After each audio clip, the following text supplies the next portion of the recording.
Bonsoir Chérif, mesdames, messieurs, bonsoir. Notre invité Mamadou Diop Decroix, bonsoir. Bonsoir. Merci d'avoir accepté notre invitation. C'est moi qui vous remercie. Vous êtes le secrétaire général d'AJ-PADS, mais surtout le coordonnateur du Front patriotique pour la défense de la République. Ça y est, Djiboka est parti, il a quitté votre front? Oui, tout à fait, je peux le confirmer. Quelles en sont les raisons? Je ne peux pas vous les donner pour l'instant. Retenons simplement qu'il est parti. Il est été en discussion avec le président de la République. C'est pour ces raisons que, c'est pour cette raison. Avec qui il est en discussion? C'est ce qu'il vous a dit, non? Oui, tout à fait, qu'il a décidé donc de nous quitter. Vous connaissez Djiboka depuis les années d'étudiants. Vous avez fait l'opposition ensemble, le pouvoir aux côtés du président Abdoulaye Wade. Aujourd'hui, il quitte la coalition que vous aviez créée ensemble. Vous n'avez pas fait de commentaires là-dessus au sein de votre coalition? Non, non, non, pas du tout. Je peux par contre dire deux ou trois choses ici aujourd'hui. Premièrement, il est parti, mais il y a beaucoup d'autres qui vont venir. Nous allons réaliser une très grande convergence de l'opposition sincère avec tous ceux qui estiment que le pays aujourd'hui a besoin d'une autre gouvernance. Ça, c'est la première remarque que je voudrais faire. La deuxième chose, c'est de dire que en réalité, ce ne sont pas... Si toute la classe politique décidait de rejoindre le président de la République, aux prochaines élections, cette classe politique et le président seront battus. Parce que ceux qui votent, ils votent à partir de leur propre vécu. Comme vous le savez, le pays ne va pas. Regardez la jeunesse sans emploi. Ceux qui sont les plus entreprenants, ils meurent en Méditerranée. C'est ça un peu leur destin. Vous prenez la jeunesse, l'école, ça ne marche pas. Les enseignants le disent, les élèves, les étudiants le disent. Vous prenez l'agriculture aujourd'hui, c'est l'hivernage. Ça pleut bien, prions le ciel que ça continue comme cela.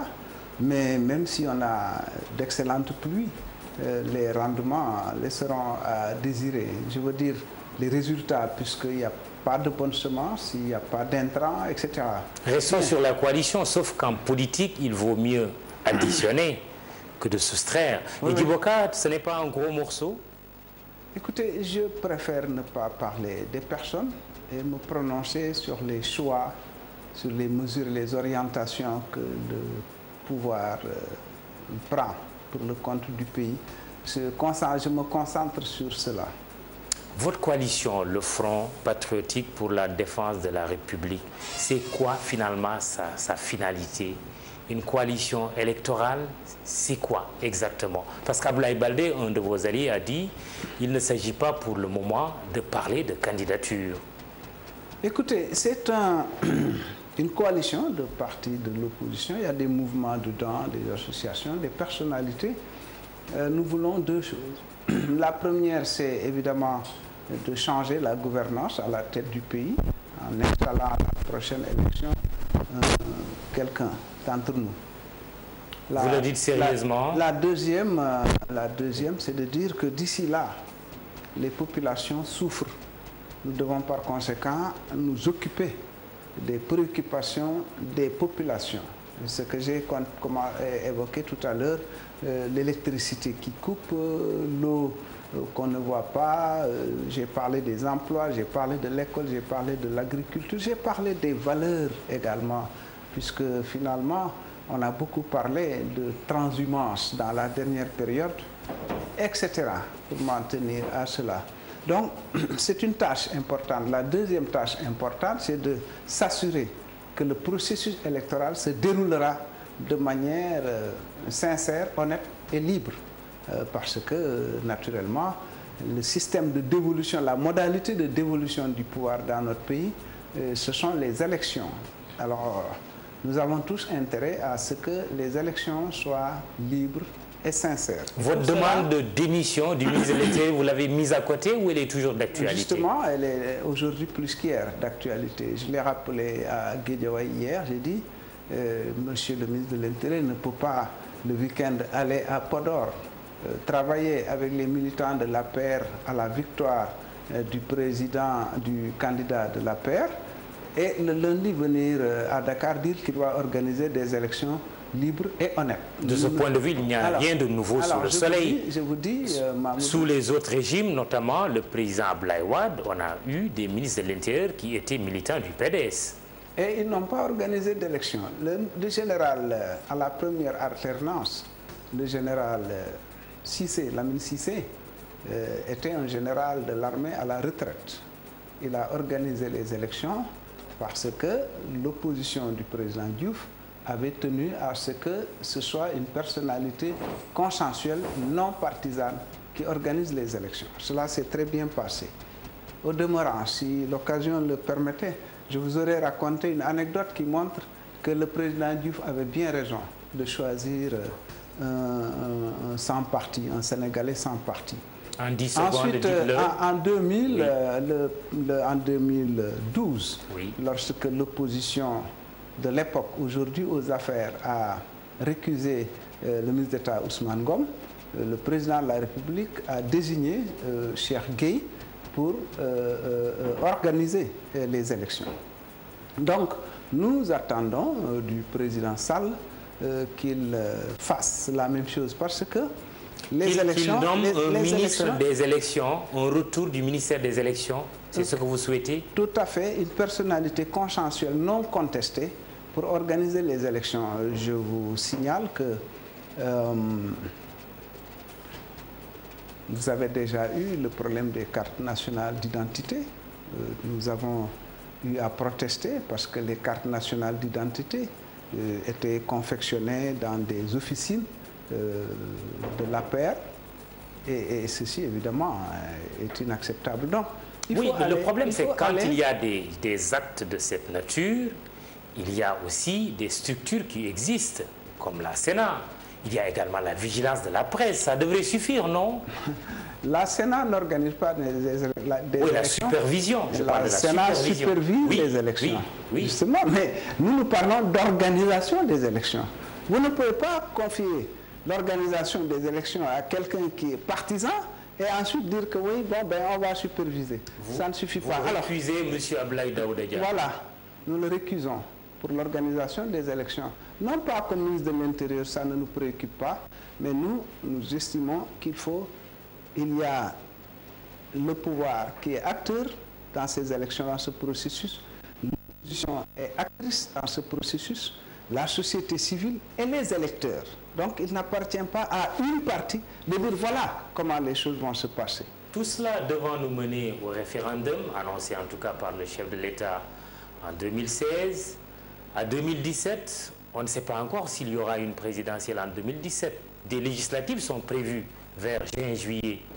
Cette coalition, ce front patriotique pour la défense de la République, est-il une coalition électorale? Alors, donc, je reviens en disant que sur la problématique des élections, référendum 2017, etc., le président a déjà dit, alors qu'il était candidat et non encore président, qu'il réduirait le mandat à 5 ans.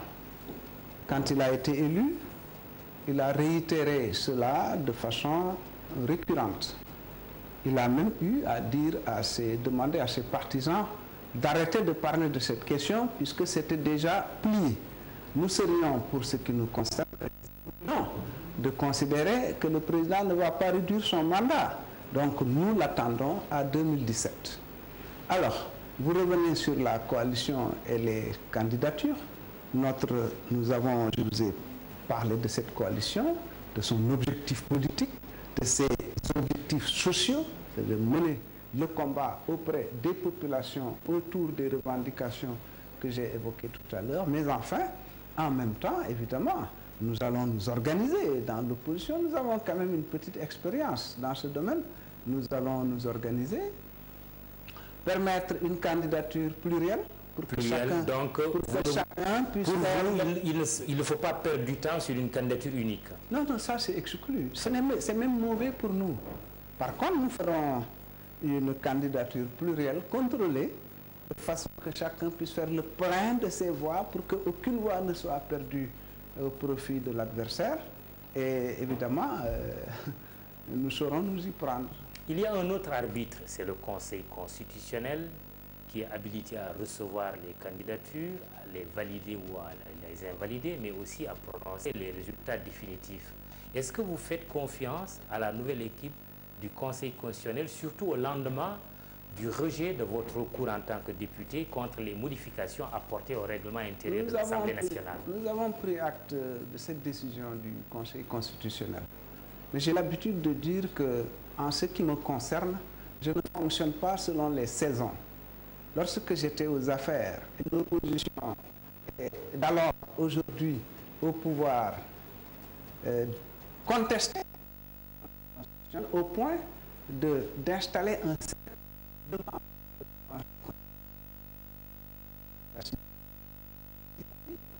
J'avais dit à l'époque qu'il faudrait... L'opposition aujourd'hui encore, il faut faire son travail et nous ferons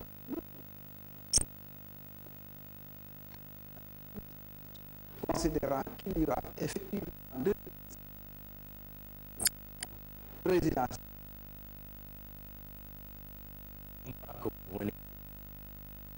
Un mois d'août, surtout dans la dernière d'être chaud, des manifestations sont prévues, parlez-nous-en.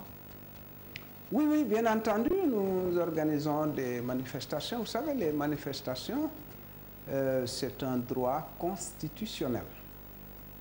Donc, nous exerçons ce droit et l'État vient un devoir régalien, celui d'assurer la sécurité des personnes et des biens.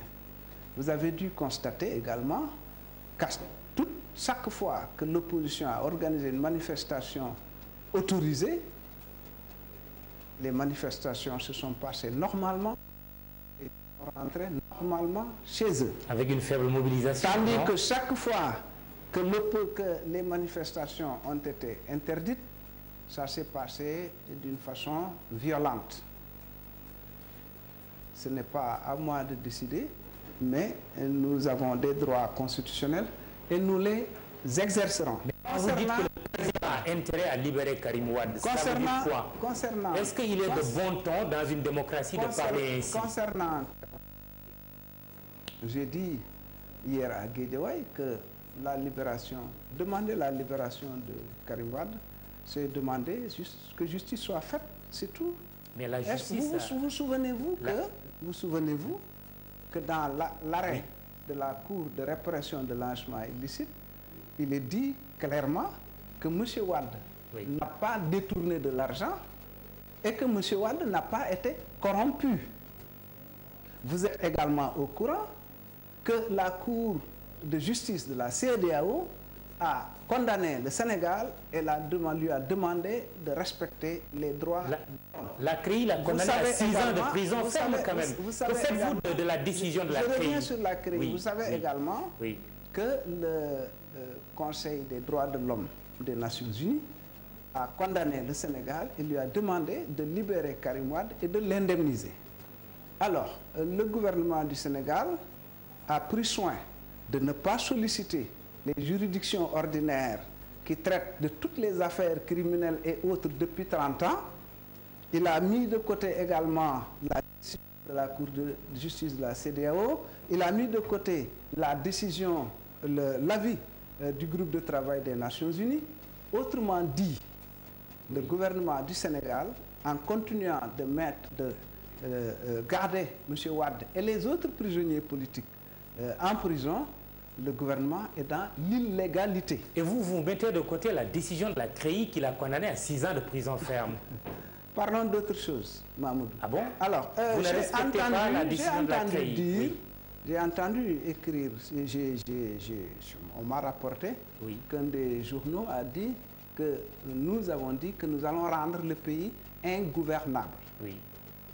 Nous ne l'avons jamais dit et nous ne comptons pas rendre le pays ingouvernable. Si le pays devient ingouvernable, il faudra poser la question à ceux qui sont dans l'illégalité. Oui, mais votre position d'ignorer la décision de la CREI, elle est une position... Parlons d'autre chose. Vous savez très bien que nous récusons cette CREI. Elle n'existe pas, la CREI. C'est un instrument politique mis en place par un pouvoir politique pour combattre des adversaires politiques. En se pourvoyant en cassation, Karim Wade reconnaît quelque part la décision de la CREI quand même. Parlons d'autre chose. Très bien. Merci, Mamadou Diop Decroix. Je rappelle que vous êtes le coordonnateur du Front patriotique pour la défense de la République. Chérif, c'est à toi. Mesdames, Messieurs, merci de nous avoir suivis. Demain, rendez-vous avec Antoine Diouf, Inch'Allah. Bonsoir. Merci beaucoup. Merci beaucoup, Mamadou Rakane. Merci beaucoup à M. Mamadou Diop Decroix. Retenez